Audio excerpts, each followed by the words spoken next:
What is up, guys? We're here with the final match of the regular season of the GBA. Um, so this final match is a interconference match, as they all are. This is against the one and only m4gni2de, owner of the Milwaukee Sawsbucks. This match I prepared for as much as I could.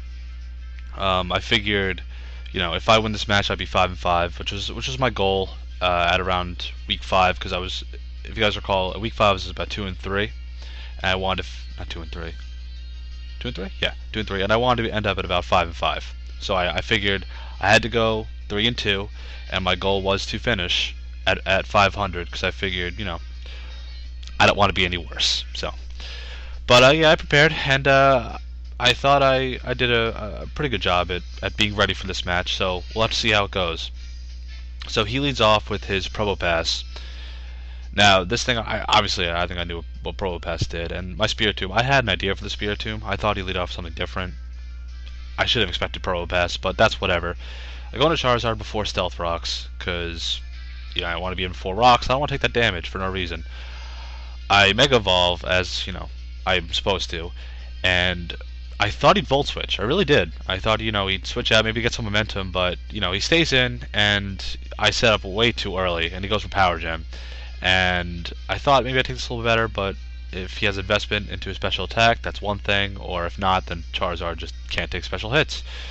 So I switch out. I should have done this in the first place. Just went right into Swampert, resist the hit, take 35 damage, less than that after leftovers, and I just go for Earthquake. If you looked at his team, most of his Pokemon are hurt really hard by Earthquake.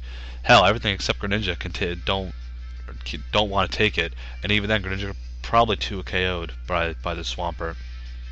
But yeah, I knock him down to sturdy, and this helped for the most part because this Probo Pass is out of the way, and I figure once I got rocks up, there really wasn't a point of having it around anymore.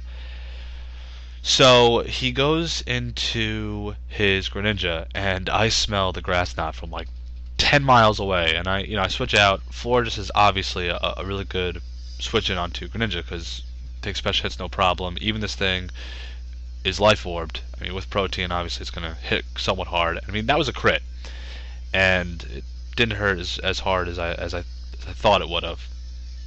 But he goes into Klefki and he predicts the Moonblast. Now I should have went for Wish here, and I should have got a hop on, because the Klefki switch is way too obvious. It's quad resisted, and it's pretty much the only attacking move that Florges has that's reliable. I mean, obviously you can only learn like 4 attacking moves that are beneficial. So, he subs up. I should have wished the first turn. I shouldn't have went for Moonblast. I should have wished, and I could have passed it to Charizard. Now, this Klefki I've seen before. Obviously, he has one of 2 Klefkis. Was the one he used against me in our first match, which was the Swagger Play one. And then there's this one, which is the Calm Minding Draining Kiss one. Now he saw this Wish Pass from 10 miles away. I know it was obvious, and obviously I misplayed Charizard, and it seems to be a common thing that I've been doing that. But it doesn't really bother me, because I figure it's Charizard.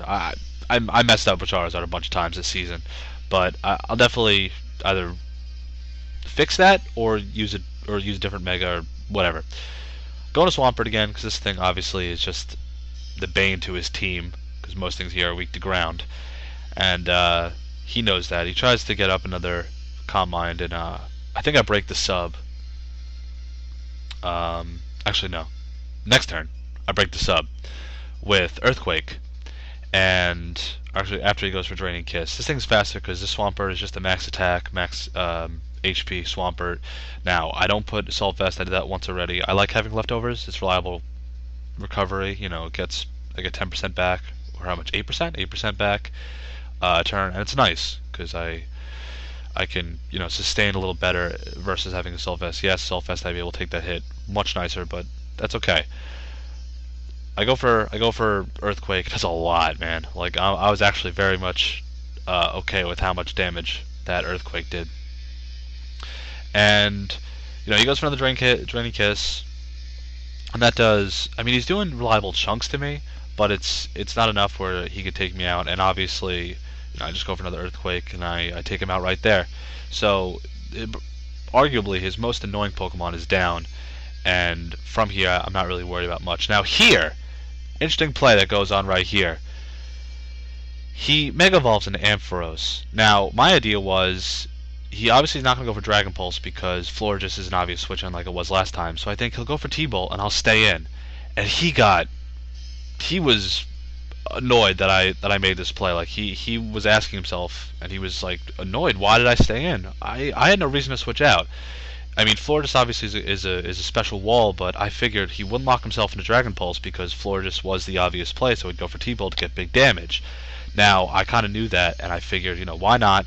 Let's just stay in and get big damage. And I figured he's faster than me before the Mega Evolution on the first turn than he's not on the turn after he Mega Evolves. So, it was a good play by me. I knock out the Ampharos, a big hard hitter, doesn't really matter. So, goes into Greninja. I switch into Spiritomb. Again, the Spiritomb I had a whole different idea, and I thought, I could do something with this thing, but I can't.